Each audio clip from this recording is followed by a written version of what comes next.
आज आपण चिकनची भाजी कशी करणार आहोत ही रेसिपी बघणार आहोत। चला तर आता रेसिपीकडे वळूया। रश्श्यासाठी लागणारं साहित्य बघून घेऊया। प्रथम आपण खोबरं भाजून घेतलेले, हे पहा सुक्क खोबरं असं आपण भाजून घेतलेलं आहे।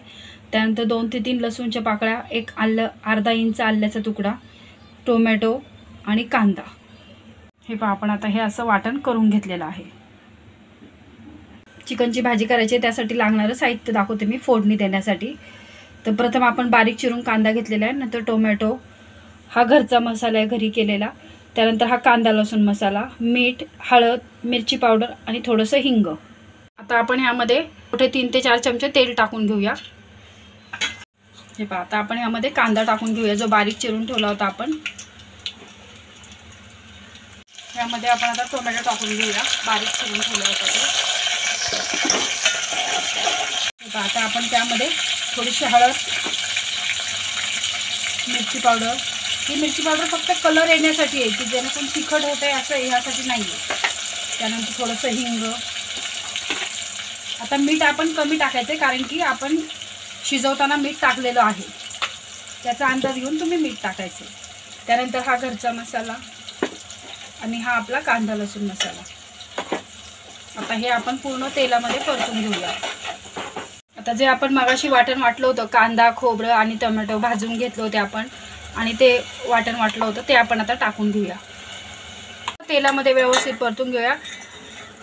त्याला पूर्ण तेल सुटोसपर्यंत हे मसाले आपण 2 मिनिटं व्यवस्थित परतून घेऊया। आता हे चिकन कसं शिजवायचं हा व्हिडिओ मी माझ्या आधीच्या एका रेसिपीमध्ये शेअर केलेला आहे, तर तुम्ही त्यामध्ये जाऊन बघू शकता। आपण ह्यामध्ये एकही पाण्याचा अंश न टाकता चिकन वाफेवर शिजवलेलं आहे। तुम्ही बघू शकता एकदम व्यवस्थितपणे हे बघा हे शिजलेलं आहे। हे पहा, हे पहा आता तुम्ही बघू शकता ह्यामध्ये किती व्यवस्थित पूर्ण मसाल्याने ह्यांना तेल सुटलेलं आहे। आता आपण ह्यामध्ये जे चिकन शिजवलेलं आहे ते टाकून घेऊया। हे पहा, हे पहा आपण आता त्यामध्ये हे सगळं चिकन टाकून घेतलेलं आहे। आता त्या मसाल्यांमध्ये आपण हे व्यवस्थितपणे परतून घेऊया।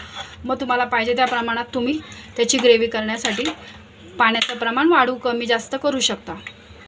पण एक लक्षात घ्या, ही ग्रेव्ही करताना तुम्ही त्यामध्ये गरम पाणी टाकायचं। जर तुम्ही थंड पाणी टाकलं तर त्याचा स्वाद पूर्णपणे बिघडून जाईल। आता हे पहा मी इतक्या प्रमाणामध्ये पाणी ॲड केलेलं आहे। आपण पाणी ह्याला गरमच वापरलेलं आहे। आता ह्याला एक उकळी येऊ देऊ। तुम्हाला पाहिजे त्या प्रमाणात तुम्ही पाणी कमी जास्तपणे करू शकता। हे पहा तुम्ही बघू शकता आपली भाजी किती व्यवस्थित झालेली आहे, चिकनची रस्सा भाजी।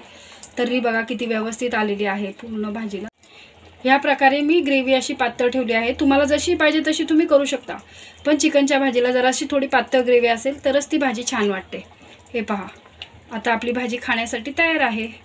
ही आपली चिकनची भाजी आता खाण्यासाठी तयार आहे। त्याचबरोबर आपण चपाती, इंद्रायणी राईस, कांदा, टोमॅटो, लिंबू आणि काकडी